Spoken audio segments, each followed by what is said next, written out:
Alors, de retour avec vous, chers amis, sur YouTube, en ce premier de l'an, 1er janvier, ça y est, mercredi 1er janvier 2025, 17h pile, l'heure du Québec. Merci à ceux qui sont abonnés, ceux qui ne le sont pas fait là maintenant. Merci à ceux qui vont m'envoyer des messages et qui m'en envoient, toujours pertinents, intelligents et très appréciés. Merci à ceux qui vont commenter la vidéo, me dire d'où vous regardez, écraser le petit pouce en l'air et la partager. Imaginez-vous, on vit une année, on a vécu une fin d'année complètement troublante avec tous les événements. D'ailleurs, je vais vous partager quelque chose que j'ai partagé sur mes autres plateformes. Je vais vous la partager ce soir sur ces fameuses apparitions ou observations d'OVNI, de drones depuis des semaines aux États-Unis, ainsi que dans la dernière semaine, le phénomène du brouillard est quelque chose de complètement hallucinant qui est associé à ça. Vous allez tomber sur le dos si vous ne l'avez pas déjà vu ou entendu. Là, on commence l'année avec 2 attentats aux États-Unis majeurs, un devant le Trump Hotel à Las Vegas, où une Tesla a été abandonnée et a été incendiée. C'est complètement fou.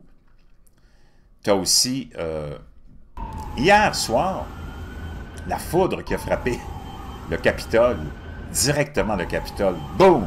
Et 2 autres buildings très importants, à New York, je pense le World Trade Center, l'ancien World Trade Center, le nouveau site, plus une autre tour importante. Et pendant ce temps-là, on a eu ces 2 attentats incroyables qui se sont produits. Le Capitole, on peut le voir ici, encore une fois, ben, ça nous ramène à la même image, là. C'est complètement fou. Tu as Porto Rico qui est dans le privé d'électricité, qui est dans le noir total pour la veille du jour de l'an.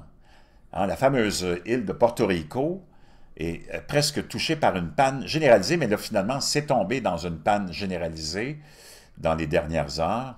Les autorités ont déclaré qu'il pourrait falloir jusqu'à 2 jours pour établir le courant.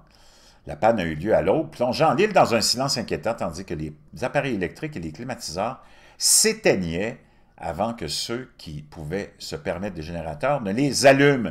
Il fallait que ce soit le 31 décembre, s'est exclamé un homme qui a simplement donné son nom, Manuel, alors qu'il se tenait devant une épicerie de la capitale San Juan, en se plaignant de la panne qui a coïncidé avec son anniversaire.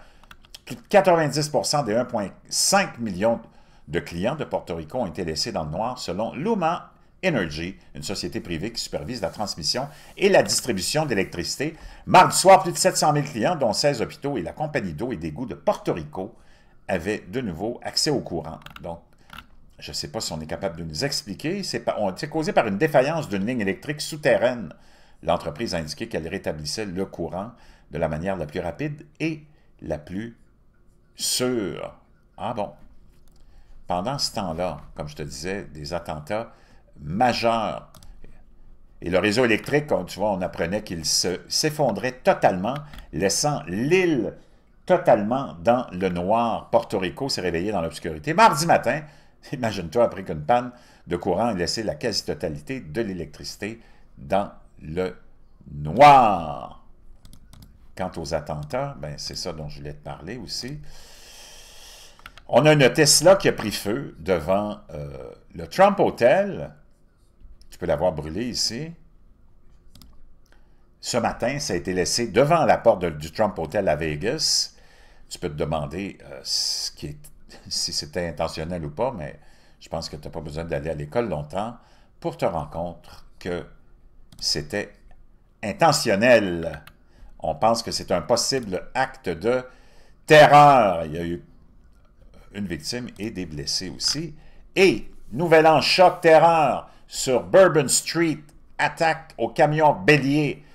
Conducteur Shamsoud Din Jabbar, originaire du Texas, ancien militaire, serait responsable. Apparemment, il n'aurait pas agi seul. On est avec plusieurs victimes, naturellement, de cette attaque qui a eu lieu sur Bourbon Street. Ce qui m'amène à la nouvelle aussi. Tout ça en ton début d'année. Je peux te dire une chose, on va avoir une année vraiment hors de l'ordinaire. Prépare-toi au pire. Le tyran syrien en exil, Bachar el-Assad, le tyran pour un, puis un sauveur pour un autre, hein? C'est toute une question de perception et de jugement, empoisonné lors d'une tentative d'assassinat qui l'a laissé en difficulté de respirer. Cette nouvelle survient alors que des rumeurs circulent selon lesquelles Asma, son épouse, demanderait le divorce, elle qui serait aussi apparemment très malade. Une tentative d'empoisonnement a été commise contre le dictateur déchu, Bachar el-Assad.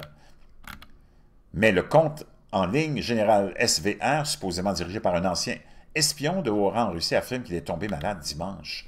Selon son rapport, Assad, 59 ans, aurait demandé une aide médicale et aurait presque immédiatement commencé à tousser violemment et à s'étouffer. La source a déclaré « Il y a tout lieu de croire que c'est une tentative d'assassinat qui a eu lieu. Des tests ont montré qu'il avait du poison dans son organisme. Aucune source n'a été citée, aucune confirmation n'a été reçue de la part de la Russie. » Je peux dire une chose, on est dans un très moment, un moment extrêmement délicat. Qu'est-ce qui nous attend? Ouf, prépare-toi, on n'est pas au bout de nos peines et de nos surprises.